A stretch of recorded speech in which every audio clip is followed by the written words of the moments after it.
Do you want to? I've got some sweets for people for good questions or people who say good stuff. Or if you say something that offends me, I'll just throw it at you. So my name's Mark Pryce-Maher. I used to work around here. I don't anymore. I used to work with some people over there at Proteo, and now I don't. I'm a consultant for my own company. I work for a client down in Bracknell. I used to do a reasonable amount of dev work, and I've got some tools on my website, TSQL Tidy. I have just had my podcast accepted onto iTunes. Hooray! And you can look at it if you want. There's only one thing on it. It's just 5-minute interviews. And that's my LinkedIn, and I'm doing something called the occasional DBA, but I tried to do the website today, and I didn't have enough time. So I do some community stuff. So we had an event here. Is that sound all right? Yep. Okay, because I was in the loo, and I forgot to turn the mic off. See, one joke, and it worked. So for those of you who were here earlier, that means something. So I helped run SQL Relay, which we did some events. We didn't do Norwich last year. Hopefully we'll do Norwich or maybe somewhere in East Anglia next year. I help out SQL Saturday Exeter, which is sort of the other end of the country from here, but it's a lovely area of the country. And Anthony came, what year was it? 2011? No, 2012. But it was good, wasn't it? It was all right. Thanks. Okay, all right, good.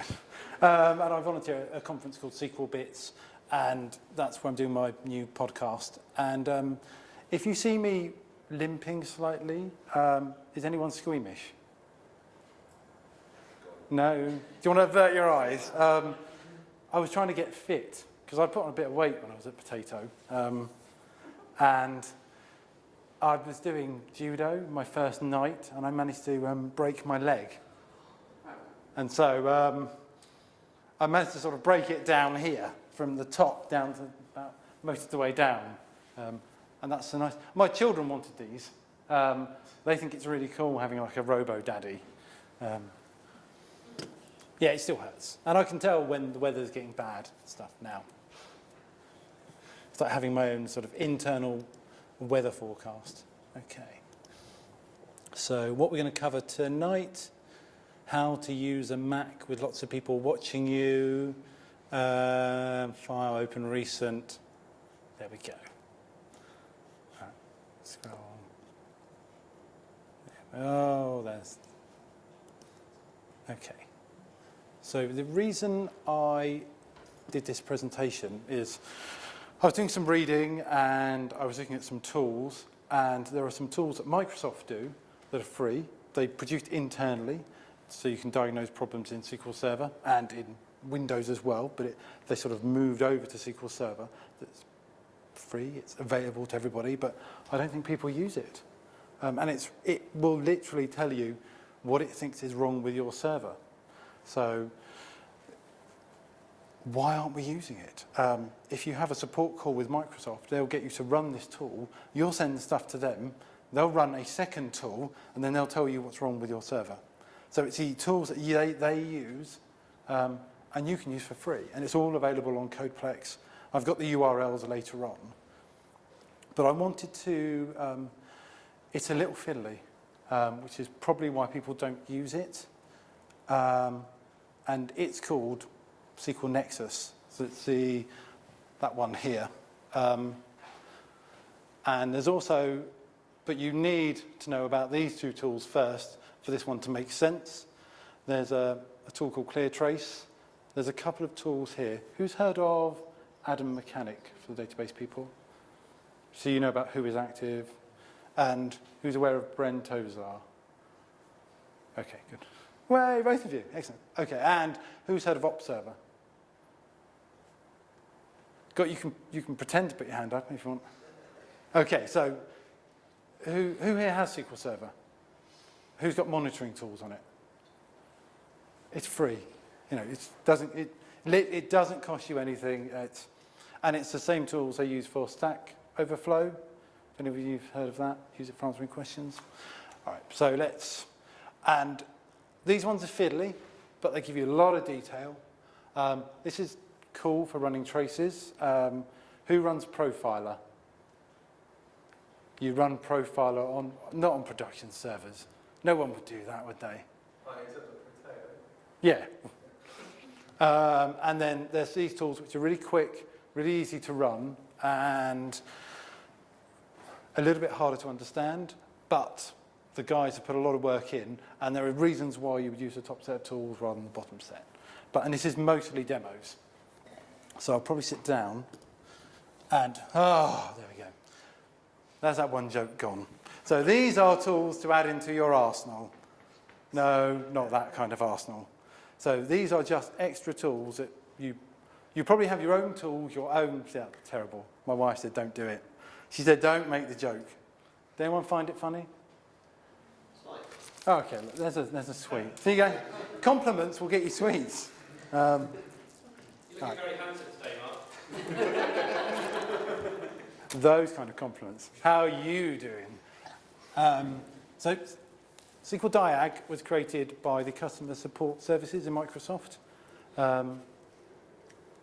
And so they created it. So when you ring Microsoft and say, I have a problem, they say, run this tool. If what was happening is you would ring them up, they say, have you got this information? You would send them the information. And they go, oh, have you got these other bits of information? So we want the error logs. Have you got those? Can you do us a trace? And they'd all be done at different times, so they wouldn't hang together. So they've created a tool, so you run it, it collects loads of data all at one time, and then you can then package it up and send it off to them. Or you can use it yourself. And it started with SQL 7, there's a version for 2000, and now in 2005, it's there, it's built into the product. So you can just go onto a server and run SQLDiag. And so what it does, it's a simultaneous data collection tool. It gives you error logs, the perfmon information, the SQL trace, the server-side trace, so the impact is very low. If you run Profiler on a server, you have a 20 to 30% impact on that server. So test boxes, and if you haven't got any other tools, then, or you don't know how to run a trace, or creating server-side traces is a pain in the bum. And I'll show you how to create them really easily. The system information, you can run SQLDiag as manually, which I'm going to show you. You can run it using @scheduler, so you can run it 3 in the morning if you want. You can also run it as a service, so it will kick in at times that you want it to be. It's an XML file with an XC, and you can extend it. And there's another separate tool Microsoft have written, SQLDiag Manager, so you can extend it without having to get your hands dirty if you don't like XML. And it produces essentially 3 sorts of output. Who uses performance counters? Perfmon. That means, excellent, that means something. The SQL trace files, it produces those, and some output files for you to look at. So it effectively runs some SQL scripts, and you can look at those. And so that is free. It's in your SQL server now. Let's go and run it. So now we're going to go, how good am I at flicking between windows? Come on. Oh, I am. Oh, all right. Just talk among yourself. Come on. Oh. I'm trying to. Oh. Saying the same thing. All right, come out of there. No, you don't want to see that I'm listening to Stevie Wonder, do you? All right, there we go. This is my SQL Server. And I've got my just to remind me what I'm doing for the demos, we're not going to use SQL very much because we're looking at these tools. So SQLDiag is in your bin directory.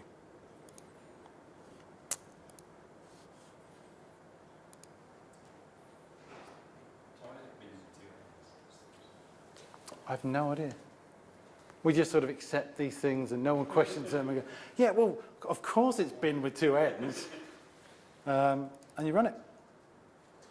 We're going to get a few problems with security where it creates the files. So if I'm trying to open a file and it doesn't look like it's opening, just shout out run as administrator. It's just a Windows 8 thing. And now it's gathering information about my machine.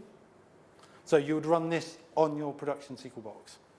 Or first, you test it out on your dev boxes, don't you? You don't run it in production the first time. You know, you practice this stuff, and then you then go and use it in production. And it takes a little while. This is a 4 gig VM. So now, whatever I throw at my SQL box, it's going to trace. And we can see it's going to shove everything into a... That first pop-up was telling me it's already got a folder called SQLDiag, and by default, it just shoves everything in there. So anything that's happening on my SQL Server now, it will monitor. So if I've got some scripts in here, it's rather messy. So I've got a workload here, which... Who's heard of OStress? So it's just a tool for running a piece of SQL, install proc, whatever, however many times and however many threads. So it'll appear that 5 users are using it.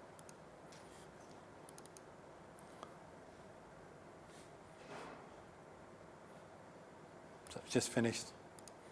And then we can then stop our collection. So if you know when your problem is occurring, start SQLDiag, run your load through, and then it shoves it all in that folder here. The thing to be concerned about with SQLDiag is the volume of data it collects. So it hasn't been running for very long, and we've got quite a lot. And if you're running this on a busy production server, you can have gigs and gigs. So, you know, don't... So that... the defaults are, we'll put it into a local folder. What you really want to do is... keyboard's not set up properly. All right. Is run it with command line parameters that tell it dump the stuff to something that isn't your system drive or isn't your data drive, because no one would do that, would they? Not the first time you run it anyway. So it's always a good idea to keep an eye on this folder or wherever you're dumping it to when you first run it. Sorry, control. 4 meg, and that's not very much stuff. If I run a huge volume of stuff through, it gets very big. Plus, when you finish, when you tell it to stop running, it then does a post collection, and you can have a whole load of extra data in there as it finishes up and cleans up. So you've got to be very careful about what you're running it for. So it's this binary, this XML. So, because this is my VM, I don't have a nice XML editor. Oh, wait a minute, I've got Visual Studio or Management Studio. So I can throw it into here. No, wrong window. I have used Windows before. I just want to let you know. I do know how it works. Okay. So read through this XML file. That's the machine name. If you've got multiple instances of SQL, you would put that in there. Otherwise, it's going to take every instance of SQL. Is your name Alistair? Sorry. I'm really bad with names.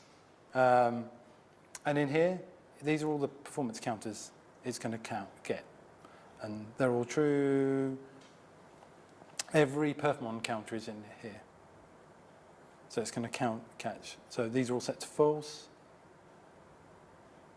So you can customize this, tell it to do whatever you want. By default, it doesn't capture statement level SQL. Edit, find, quick find.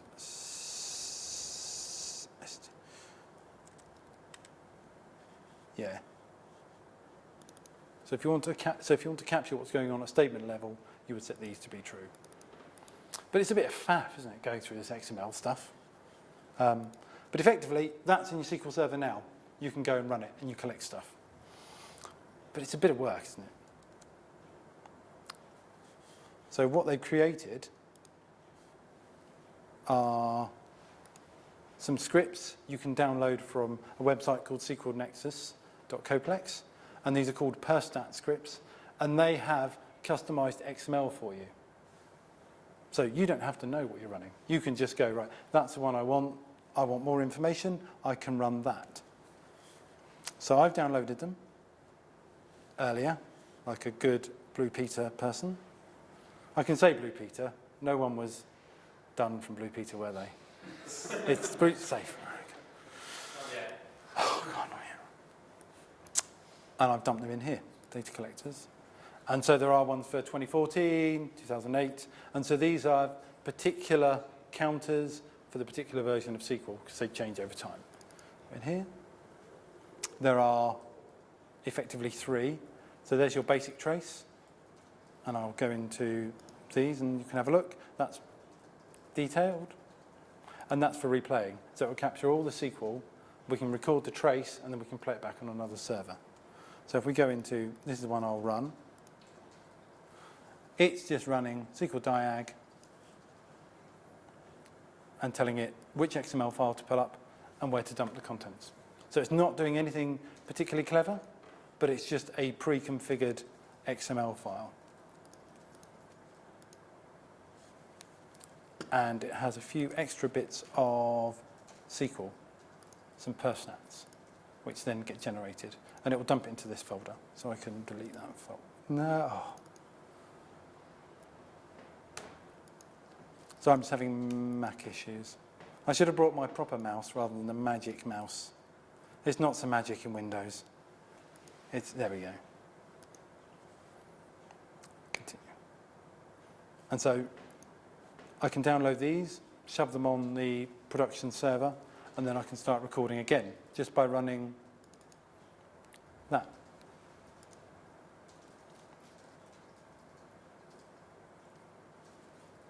And so I'm going to run some load through.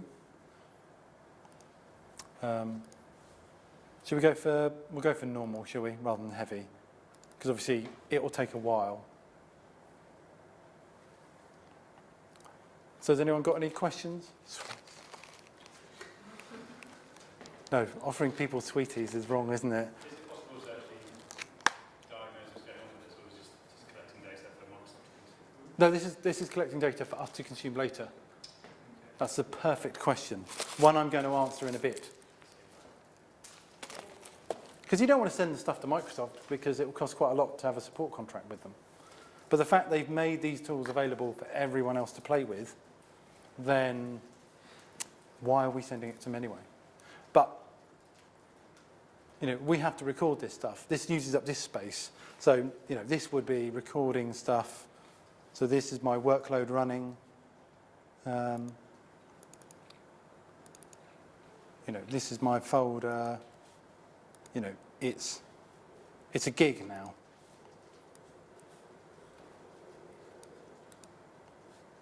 How much data are you sort of aiming to collect?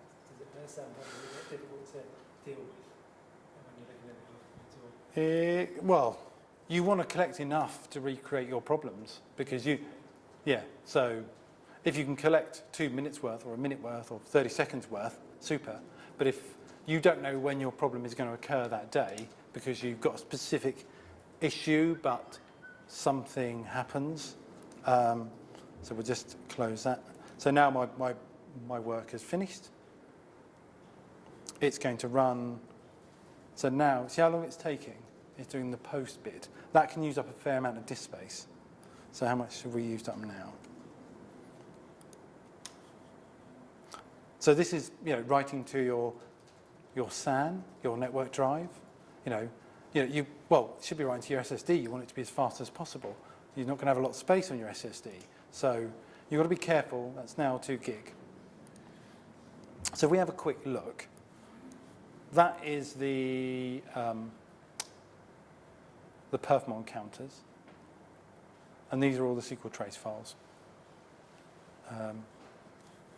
And so there's some extra information in here, such as kind of like environment variables, what SQL was run. We can open up, we can go in and we can have a look. So these are the outputs from some of the SQL that run. But if we want to see, so this is what Microsoft are interested in, what all this stuff is. So I'll just go back to my demo, make sure I've covered everything. Okay. So what I'm going to do now is that workload I put through, I'm going to have a look at it. So you said you've used Profiler, tools, SQL Profiler. You've used it for collecting data before. You can also use it for viewing. So I can open trace file, and I can tell it to pick up stuff in there. I was tempted to bring my ukulele for the boring bits. Yeah. Yeah, I had this problem before. Doing it from here, when you launch, I found the easiest way around this was to cheat.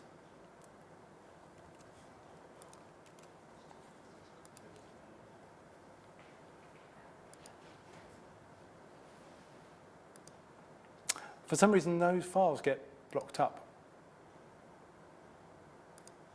You know there's a do this for all. I know, but that's the easy way of doing it. Oh, thank you. All right. Well, this worked earlier. Let's get there. The demo gods are with us.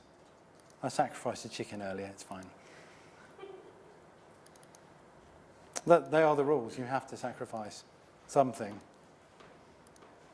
Hooray! Okay. So this is what I told my SQL Server to do. And if you do the replay one, you get a lot more information. You can then replay stuff out. So these are my SQL statements. Let's find something interesting.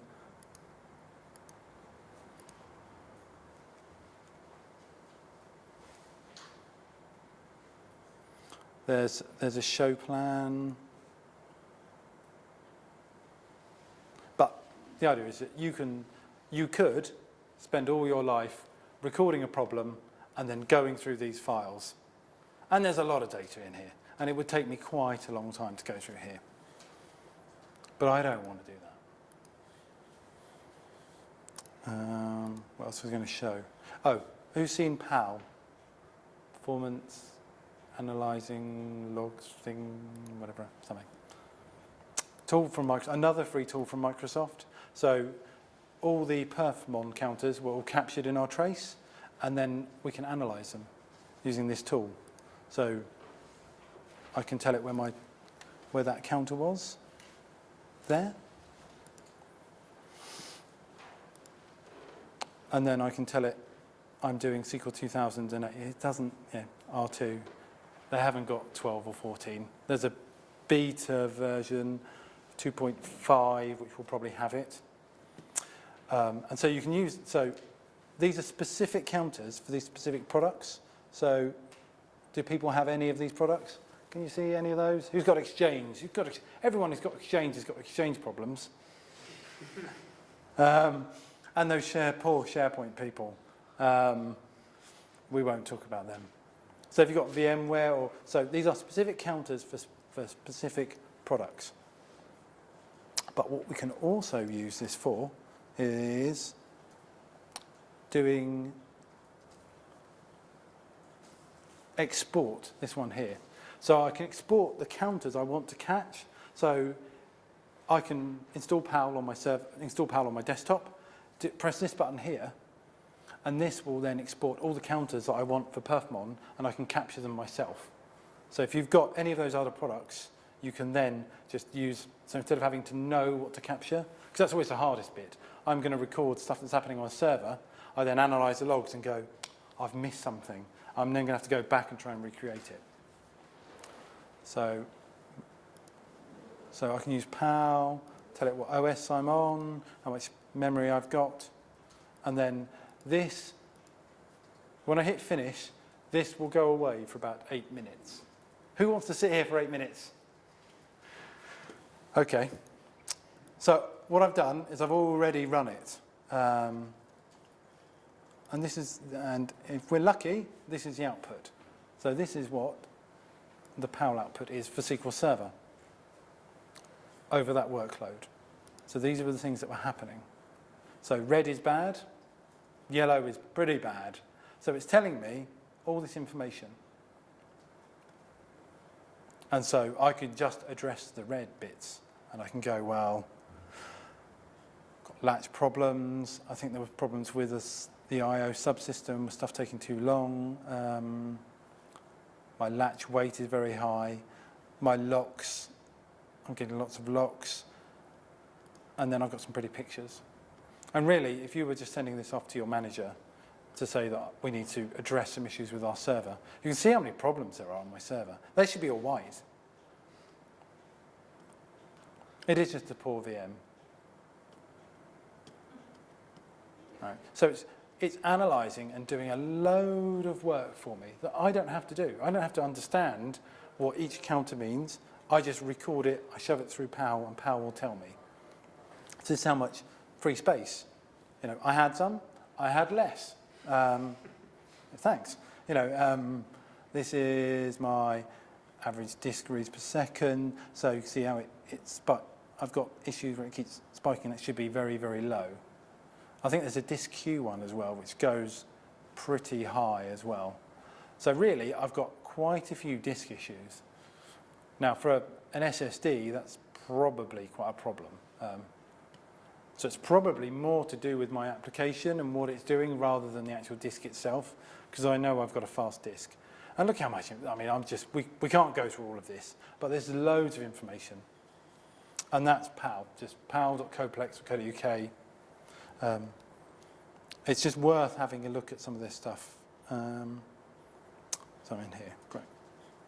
Let's see, what else was I going to show you? Oh, and SQLDiag Manager.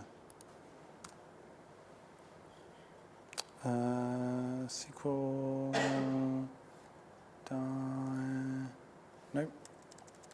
Must have been the tools folder. Sorry. Windows 8 keeps flapping up. Yep, I'll show you that later. So there is a tool they provide, SQLDiag Manager.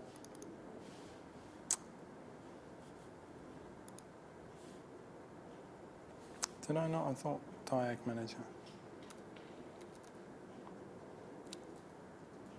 There we go.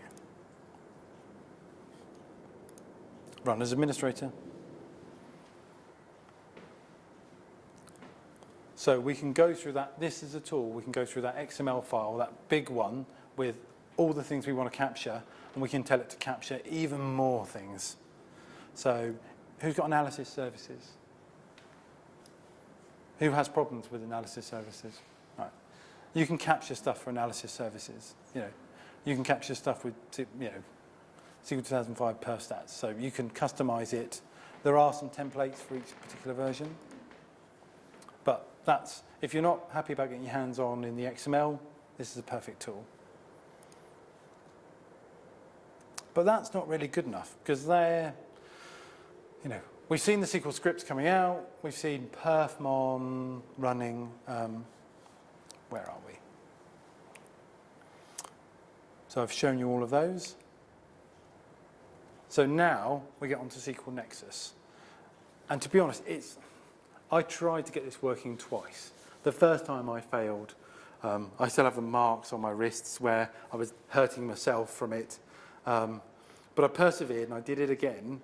And it's well worth doing, and I think that's why people give up on SQLNexus. So SQLNexus is a tool that takes all that data and analyzes it and tries to tell you what's wrong. But you have to have .NET 4. You have to have the report video control, and you have to download RML utilities and put them all on your box. And report viewer control was not very happy with me. But once you get it, download SQLNexus, put it on your machine. So this is the thing that Microsoft Support would run? Yes. So Microsoft Report will run Profiler, but why would they bother? Because they'll just go and they'll run SQLNexus over the top.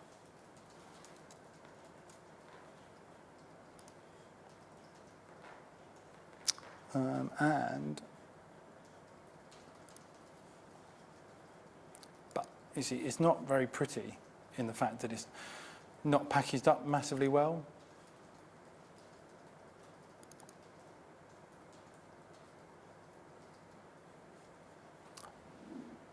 And so it needs to connect to a database. This is where it's going to store information, store its reports. So getting this far is quite an achievement. If you can get SQLNexus on your machine, you can get it running. And it's really not clear what current DB means. When you try and do an import, so what you do is you run SQLNexus, you'll do an import of the output from SQLDiag, so whatever output we want, and then it will then go and import it. And that takes a while. That takes a very long time. So you wouldn't run this on a server unless you didn't like the company you were working for. Unless you really wanted to leave, you copy the files off, you put them onto your desktop, and then you run it from there. And the same thing, you do the same thing with PAL. You wouldn't run that on a server, not unless you wanted to leave quite quickly. Now there's a thing where you right-click. So it's not obvious that you can right-click. And so you can do different importers. But effectively, once you hit that, it will start importing. And that's it. So, and I'll just go with here's one I created earlier. So what I normally do is I'll go in, I'll create a new import, a new database just for this. And then I hit import, and then it'll go into there. If I hit one of the existing ones, so like baseline, I went to do the import, it will then wipe over what's in baseline. So this is quite useful for what was my server doing at one point in time, and then I can try and see what the reports look the next time. So after I've done the import, which you don't want to see, the longest bits are trace files, and everything else is pretty cool. You get this. These haven't, so the reason why these don't have blue, these aren't in blue, which are effectively links, because we haven't got data for it. So we can have a look in here, and there are lots of reports, and there are lots of drill downs. And this is what Microsoft will do, and they'll go, right, this is the retrace information, so these are all my SQL queries, and then they'll go down, and then they'll look and go, this is what was running at a particular time. When was your problem? Oh, it was here. All right, so we can see that these were the top batches running, and this is what was running, do work. And in that moment, it did 28,000 reads, it did some writes, and it executed 3,000 times. And that's because I'm doing the O-stress, and I'm making one query run a lot. This really helps with the death by 1,000 cuts scenario, where you have a query that's performing okay. No one notices it's not performing like 30 seconds or a minute or an hour. It's performing pretty well, but you're running it hundreds of times. And then it has a big impact. And so we can go through, how much time we've got? We've got 15 minutes, all right. So I'm not really going to go through many of the reports, but blocking and wait stats, locks. I think my problem is here. So, kind of like, and so you can pay Microsoft to go, yeah, I think your problem's with locks. Or you can do it yourself. And it's not that hard. So the idea is these tools are quite easy, but you've got to collect the data off the machine. That will have a small but an impact on your production box. Run it in test. See what the impact is like. But if you've got a real problem, you've got to run it. Getting these reports out takes a little while. I've heard of PAL reports taking an hour or two just to generate. If you've got big gigs of logs, it's going to take a while. Bottleneck analysis. What's my bottleneck? It's logs.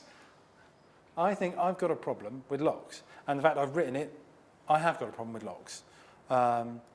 Index and stats, so I can see when things were last done. This gives you a lot of information about what's going on your server.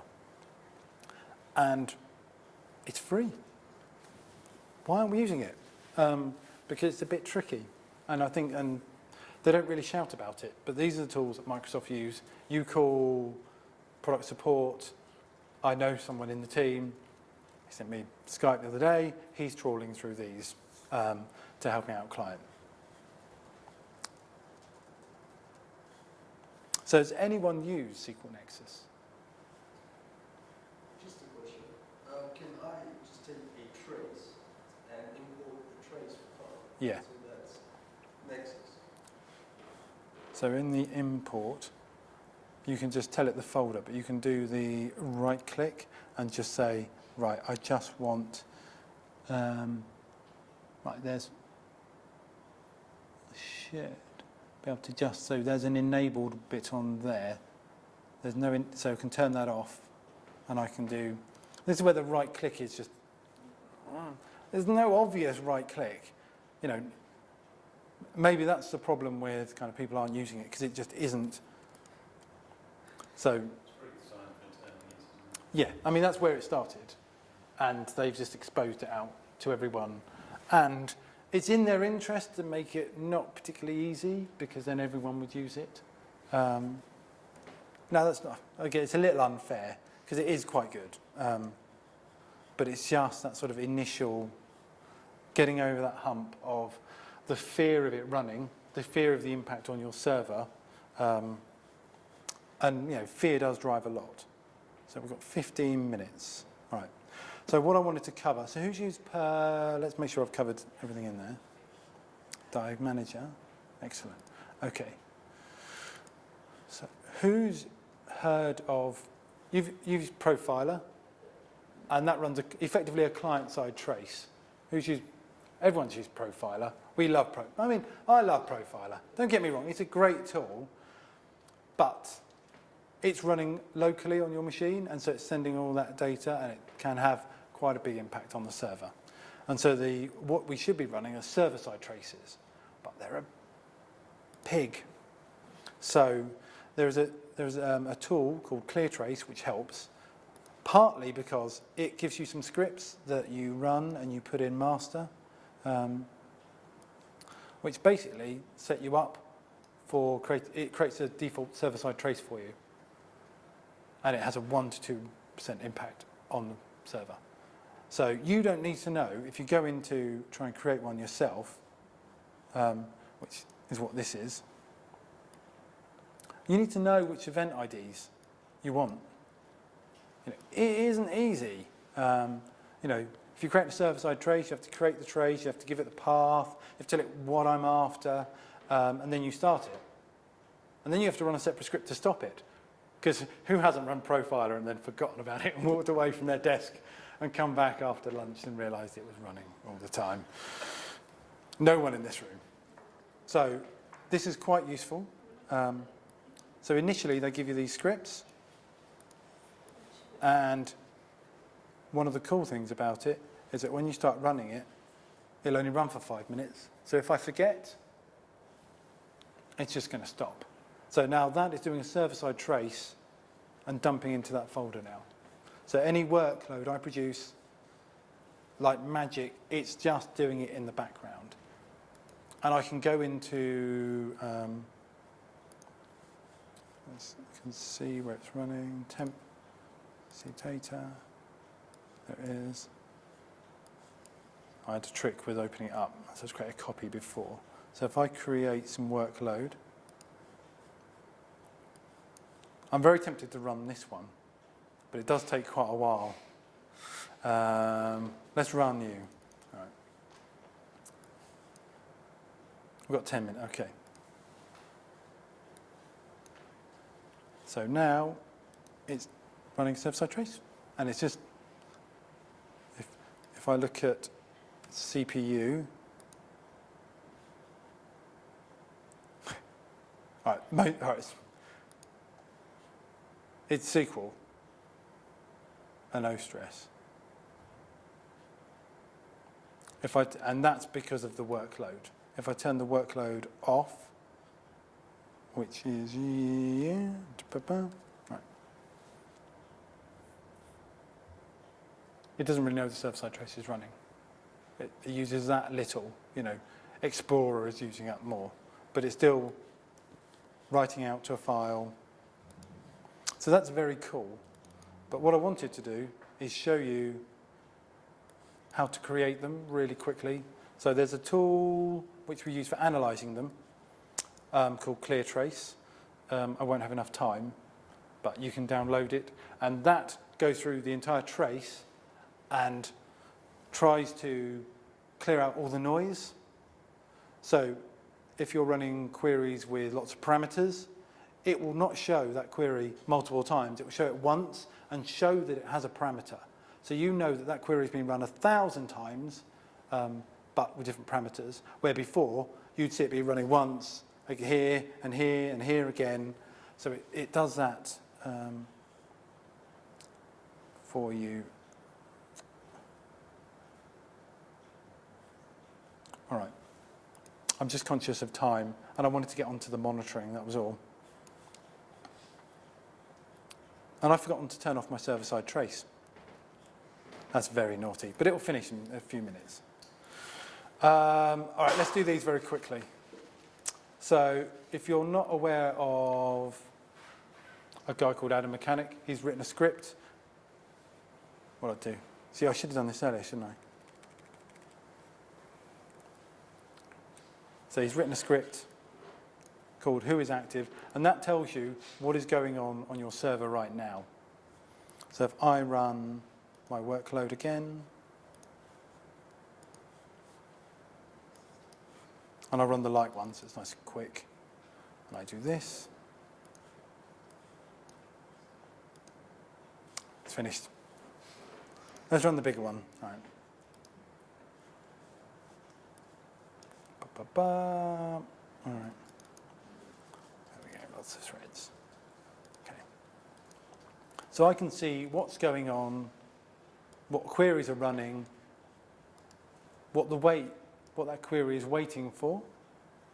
And we already know that it's waiting for logs. And it tells you, it gives you some information. And then you can go and look that up on the internet. So what's the difference between Sorry? who is active So who is active? and who is active? So this gives you a lot more information than the standard built-in one. So you have to download this from Adam Mechanic's website. And so this tells you how much CPU is being used up, what query, what the weights are, if it's waiting on another user, how long it's been running, what state. You don't get all that information. There's also another guy called Brent Ozar who's been writing lots of scripts. And I think it's a little naughty, but he's done something very similar. He's done some very good stuff with SP Blitz, but he's released a new one called Ask Brent. And that does something very similar.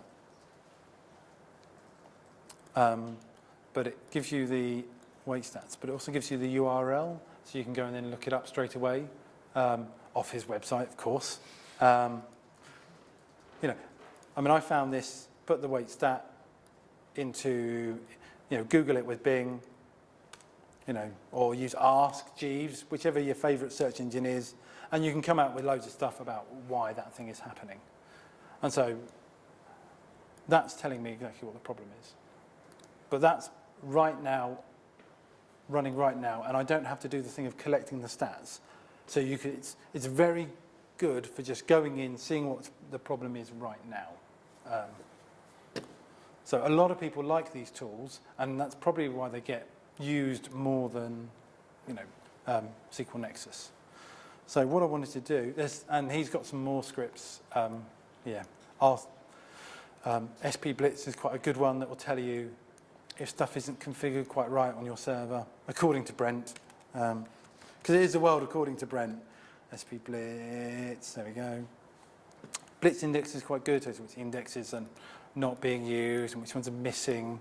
And this will tell you that my server is all horrible and I haven't done backups forever, and isolation is probably wrong, and I'm running databases as SA and stuff. But it's quite good for going onto a server you haven't seen before. And so, look, my backups have not been performed recently. Now, you can go and find all this information, but it just gives you it in one nice place. That's quite why I like it. So in the last 4 minutes, I'm going to show you, I think IIS started by accident. So I downloaded Op Server off GitHub. And I like it because it's free and it gives you lots of information. And it's a monitoring tool. Now, you've got a SQL Server. So if you're who's a developer? Right, your development servers are your production servers. You need to look after them, take care of them, love them. Because when they go down, you're not developing. They're just as important as, you know, the ones that bring in money for the business, because you cost the business money. So you're working, oh, look, my server's all red. It's not good. I need to wait a little while, because this is gathering stuff at runtime. This is telling me how my server is performing right now. So that's not good, is it? That's it's my CPU, so I'll click on it. What's the problem? So I can see that I've got some jobs that I've got warnings with. I've got 17 healthy databases. I've been up for 8 hours. How much memory I'm using on my server. My page life expectancy is quite good. You know, my SQL agent service, is it up and running? You know, the amount of times I've seen it where it's stopped, and that's why the backups aren't running. So if your backups weren't running, you'd see it in here. We can see all these my databases, and I can go and have a look. I can also see what my top queries are right now, or what they have been. So this is some of the random stuff I've been throwing at it, being very, very mean to my SQL Server. This is what's active right now. I've got nothing. Let's be mean again, throw some more workload at it. These are the connections there are. So we should see active. Does Op Server specific for SQL? No, it does loads of stuff. I don't know. I mean, basically, they use it for looking after all their servers in Stack Exchange. So there's all sorts of stuff for Unix. I am just using a tiny bit of it. So you install an agent? No, this runs locally off the server, and that server then sends queries out. And it runs in IIS completely. There's no agent. So if you stop IIS, it stops. I'm running IIS Express on here. And that's what it's running under. There you go. And then I should be able to right-click, show all applications. That's where it is. I should be able to do you. There we go. It's running in that folder there, which is a horrible path to run out of. And all you do is you download it. You have to compile it. And then I just went in, changed this file here, and gave it my instance name, and that's it. And then as soon as you go in, that's it. Put my instance name in there, it just works. A little bit of fiddling. You know, it took me a while to work out, and these have got odd extensions when you download the package. But, you know, why not? It's free, it's low impact. You know, it's, you know, you just have a list of servers. Look, it's all lovely now. But if there was something wrong, you'd see it there. It doesn't do alerting. You'd have to do that yourself. It doesn't store history. You have to use another product with it. But for free tools that are easy to use, that give you lots of information, you know, it's just a no-brainer. And really, that's it. I think I've run out of time. And slides, I think. I didn't show you how to load stuff into ClearTrace, but have a look. So Brent's got some other scripts. These are where I got the tools from. And really, that's it.